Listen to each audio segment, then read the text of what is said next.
Intoxicação. Continua internado o menino de apenas 2 anos que ingeriu LSD no norte do estado. A droga seria do tio que estava cuidando da criança. Violência que não acaba. Alunos registram imagens de colegas brigando na frente de uma escola e o vídeo vai parar na internet. Uma das jovens teve que ser hospitalizada com suspeita de fratura no nariz. Agora é oficial. Deputado Romildo Titon pede licença da Assembleia Legislativa. Desde o dia 26 de fevereiro, ele está afastado do cargo por uma decisão da Justiça. O Ministério Público investiga o parlamentar na chamada Operação Fundo do Poço.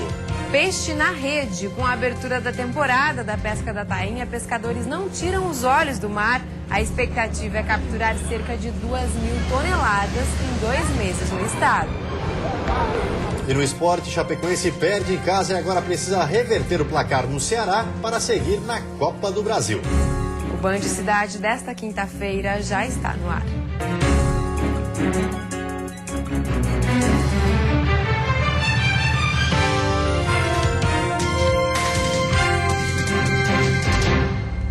Olá, boa noite. Boa noite. Continua internado no Hospital Infantil de Joinville o menino de 2 anos que ingeriu droga. A criança teria engolido 25 pontos de LSD que estavam no quarto do tio. O menino de 2 anos deu entrada no pronto atendimento da Zona Sul de Joinville no começo da noite de quarta-feira. Com convulsão, foi transferido imediatamente para a emergência do Hospital Infantil. Ao ser atendido pelo médico plantonista, ficou constatado que a criança ingeriu substância entorpecente. O LSD teria sido consumido pelo garoto durante a tarde, no apartamento em que estava com mais 3 irmãos que deveriam estar sob os cuidados do tio de 26 anos, enquanto a mãe trabalhava.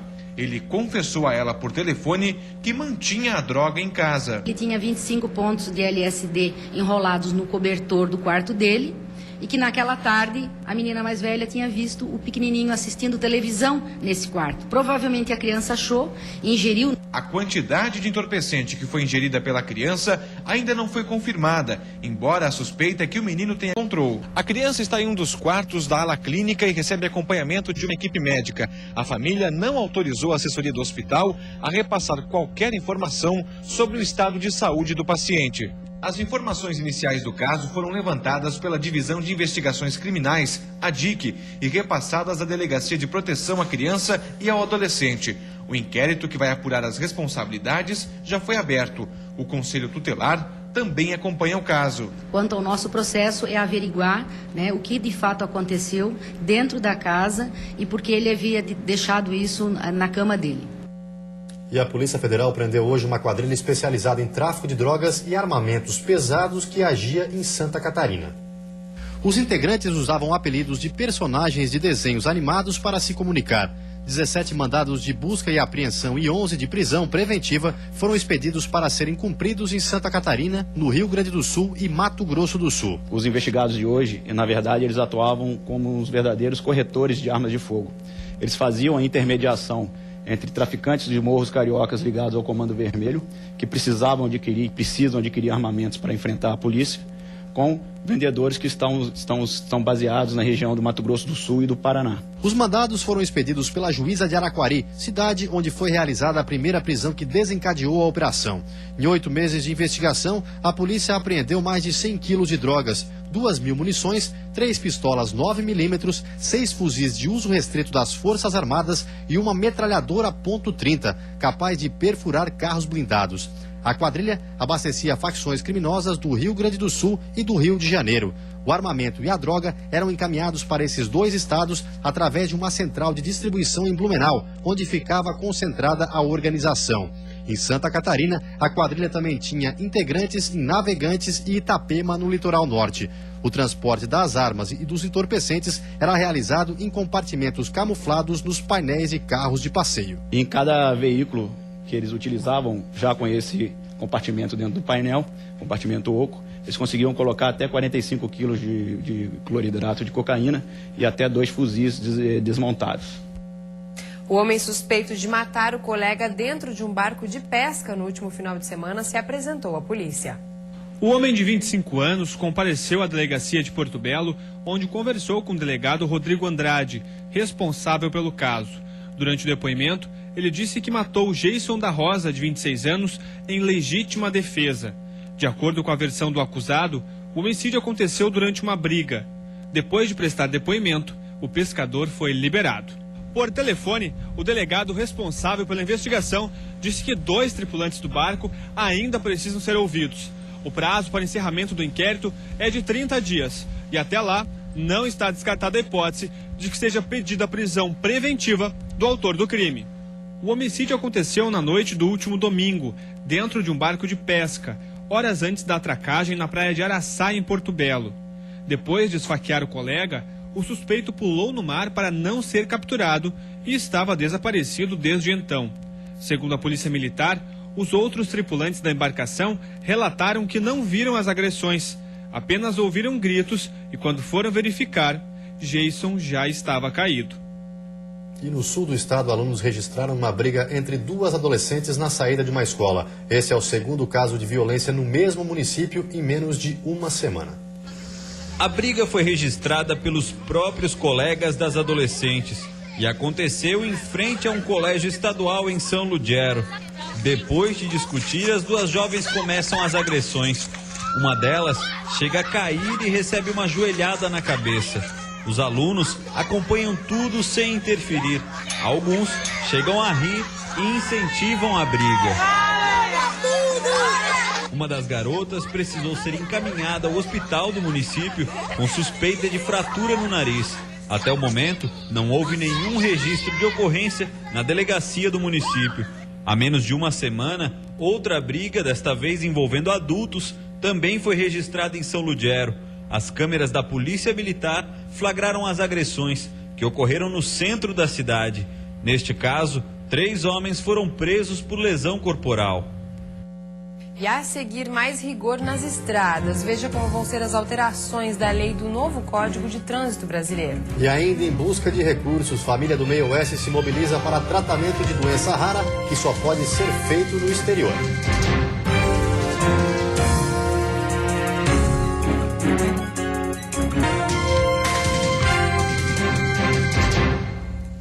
A lei do Código Nacional de Trânsito sofreu alterações. Agora as penas estão mais rígidas para os principais causadores de mortes no trânsito. A embriaguez ao volante, rachas e ultrapassagens perigosas sofreram alterações no Código de Trânsito Brasileiro. A lei aumenta a pena para os motoristas que provocarem mortes ou lesões corporais graves durante os chamados rachas. No início desse ano, em Lages, no Planalto Serrano, um jovem de 18 anos morreu enquanto participava de um racha. Ele estava numa moto, na contramão, em uma rodovia e colidiu com um carro, que também estava participando da corrida ilegal. O motorista do veículo foi indiciado por homicídio doloso, quando há intenção de matar, e responde o processo em liberdade. Com a nova lei, que começa a valer em novembro, a pena para esses crimes pode chegar a 10 anos de prisão. Com a inclusão desse parágrafo que qualificou essa conduta, acredito que deva sanar um pouco dessa divergência que há se houve dolo ou culpa, e imputando essa pena que já está ali especificada nessa qualificadora, no parágrafo 2º do artigo 308. Além disso, a multa também aumenta em até 10 vezes e pode chegar a R$2.000. Os motoristas flagrados perdem o direito de dirigir e o veículo é apreendido. O objetivo é diminuir a violência no trânsito. São aquelas infrações onde, se você cometer elas, o risco de você causar um acidente é muito grande. A lei introduz ainda mais um tipo de exame válido para determinar se o motorista está sob o efeito de álcool ou de substâncias psicoativas. O exame toxicológico passa a ser admitido como prova e aumenta para R$ 957,70 a multa para os motoristas que forem flagrados fazendo ultrapassagens indevidas. Eu acredito que com esses valores os motoristas vão começar a cuidar mais e, consequentemente, vai reduzir o número de acidentes. Uma doença rara tem interferido na vida de um menino de 8 anos, morador do Meio Oeste. Depois de várias cirurgias, a batalha para vencer a doença ainda continua. E a família tem esperança de ir ao exterior para tratar o garoto. Quem vê Guilherme alegre, brincando, não imagina que aos 8 anos ele já passou por 4 cirurgias, ciclos de químio e radioterapia e até mesmo um transplante de medula. Portador de uma doença rara que faz surgir tumores na região do reto, fígado e bexiga, ele já foi atendido em hospitais de Joaçaba, Florianópolis e Porto Alegre. E recentemente, quando parecia que estava curado, veio a notícia que a doença tinha avançado ainda mais. Tirou o chão da gente, né? Porque a gente estava tão animado, que estava tudo dando tão certo, que ele estava tão bem, e de repente em menos de 45 dias que ele tinha feito o último exame, agora em 15 dias aparece isso aí, né? Então, pra gente foi bem desanimador. A mãe, baseada em um caso parecido ocorrido em Minas Gerais, fez contato com um hospital nos Estados Unidos, especializado na doença. Laudos já foram encaminhados e ela aguarda um parecer da unidade. O próximo passo será conseguir custear o tratamento, que deve custar cerca de R$500 mil. Lá é a esperança. Eu disse, enquanto tiver vida e tiver esperança, a gente nunca vai parar. Mas para nós, a gente esperava que Porto Alegre fosse a última coisa, né? Que fosse dar tudo certo, que não precisaria mais. Mas como aconteceu isso, então a gente vai buscar recursos. Enquanto a gente conseguir, a gente vai estar indo atrás, seja lá, seja onde for que tiver, a gente não vai parar. Para custear as despesas, a família fez eventos beneficentes e conta com a venda de camisetas através de um projeto que leva o nome do menino. Seja nos Estados Unidos ou aqui, o objetivo é um só: vencer a doença. A conta que aparece na sua tela foi feita no nome da família para receber doações. E a seguir, a expectativa dos pescadores com o início da pesca da tainha em Santa Catarina. E no futebol, má fase. Chapecoense perde diante da torcida e agora precisa reverter o resultado no Ceará para continuar na Copa do Brasil.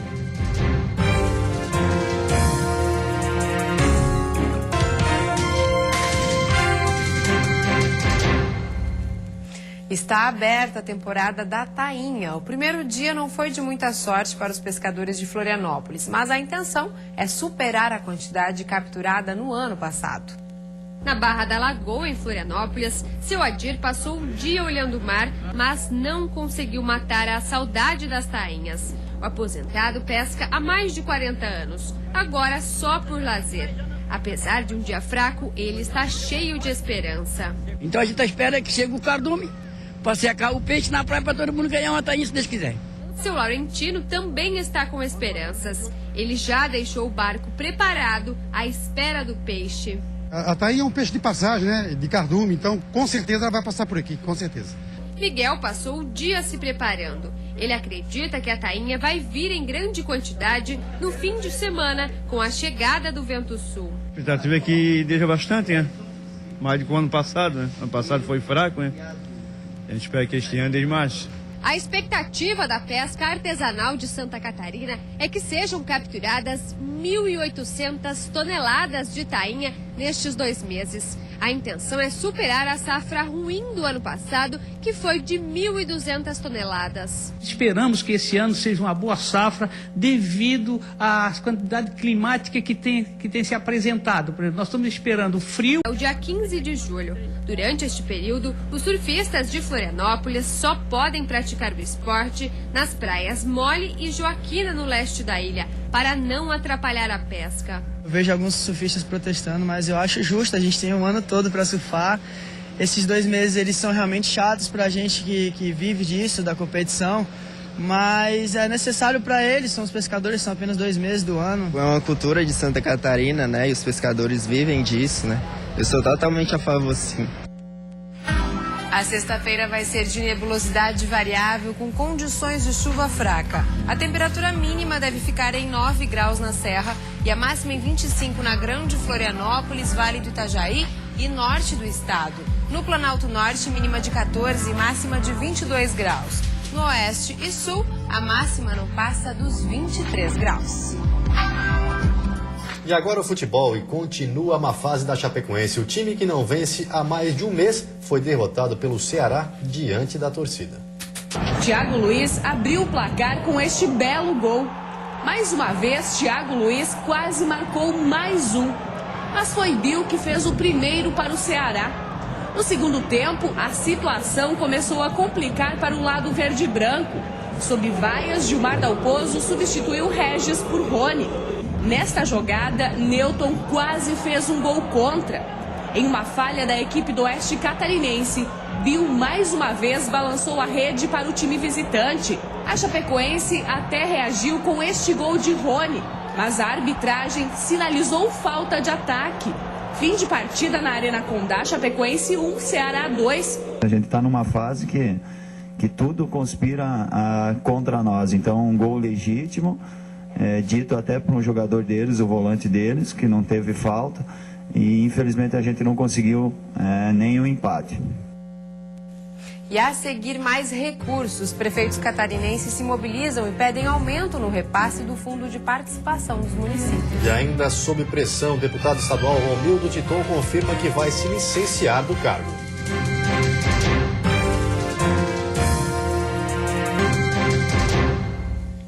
Depois de 3 dias interditados, os servidores em greves da UFSC liberaram o acesso aos prédios da reitoria. O atendimento ao público também voltou ao normal na tarde de hoje. Cerca de 100 funcionários se revezavam em frente à administração central da UFSC. A categoria continua em greve, mas uma nova rodada de negociações com a reitoria foi marcada para a próxima segunda-feira. Na tarde de hoje, os servidores entregaram um documento à reitora com as reivindicações da categoria. A greve teve início no dia 17 de março. O INCRA quer apoio do Estado para a locomoção das famílias da ocupação Amarildo para um novo local. Hoje, o órgão se reuniu com representantes do governo e do Ministério Público Federal.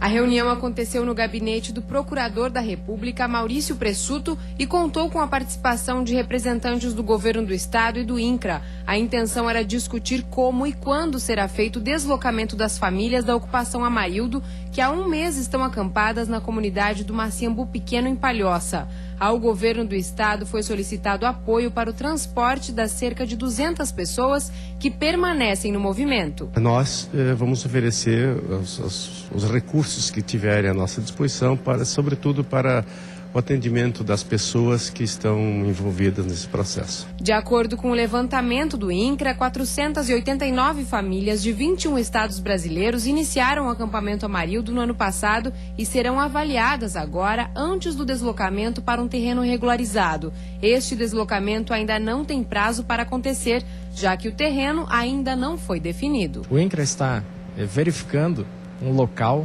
dentro da legalidade, retirar essas famílias da ilegalidade e trabalhar com a possibilidade de assentar essas famílias dentro dos critérios da reforma agrária, preenchendo o perfil da reforma agrária e sempre buscando trabalhar com a exigibilidade dessas famílias. Em nota, o Ministério Público e a Defensoria Pública da União informaram que continuam trabalhando nos desdobramentos relacionados à ocupação e que buscam uma solução permanente para o problema. O órgão afirma que as instituições competentes buscam a aplicação dos critérios legais pertinentes, como a inclusão das famílias em políticas sociais, inclusive as de reforma agrária e de habitação de interesse social. Sinal vermelho nas prefeituras de Santa Catarina. Os prefeitos se mobilizam e querem aumento no repasse do Fundo de Participação dos municípios. Os gestores municipais alegam que a culpa pela crise continua sendo a falta de uma divisão igualitária dos impostos arrecadados. Paial, no oeste do estado, tem cerca de 2 mil habitantes. A arrecadação é de aproximadamente R$600 mil, mas 45% deste total são destinados aos impostos e ao pagamento da folha dos funcionários. Por isso, de acordo com o secretário de Finanças, está cada vez mais difícil manter as contas em dia e fazer novos investimentos. Os municípios, aos poucos, eles vão trabalhar em vermelho ou vão falindo. Se vão falindo, vão trabalhar com o mínimo que puder do seu máquina, funcionário, enfim.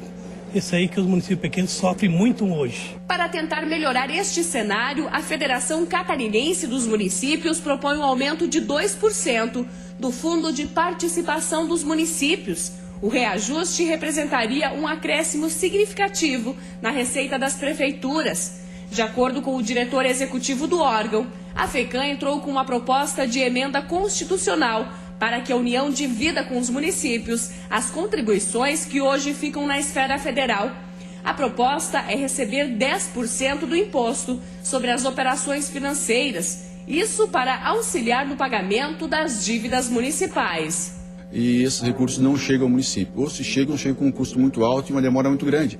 A demanda, as necessidades da população em saúde, em educação, em segurança, é para hoje.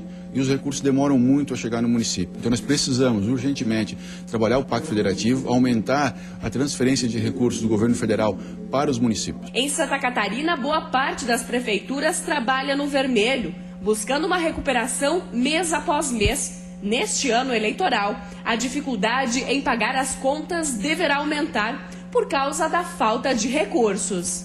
A prefeitura já tem bastante despesas corriqueiras, né? Despesas de custeio, despesas com a área de pessoal. Então, tem grandes dificuldades de efetuar novos investimentos, construir novas creches, construir escolas, melhorar a área de transporte no município por falta de recursos de investimento.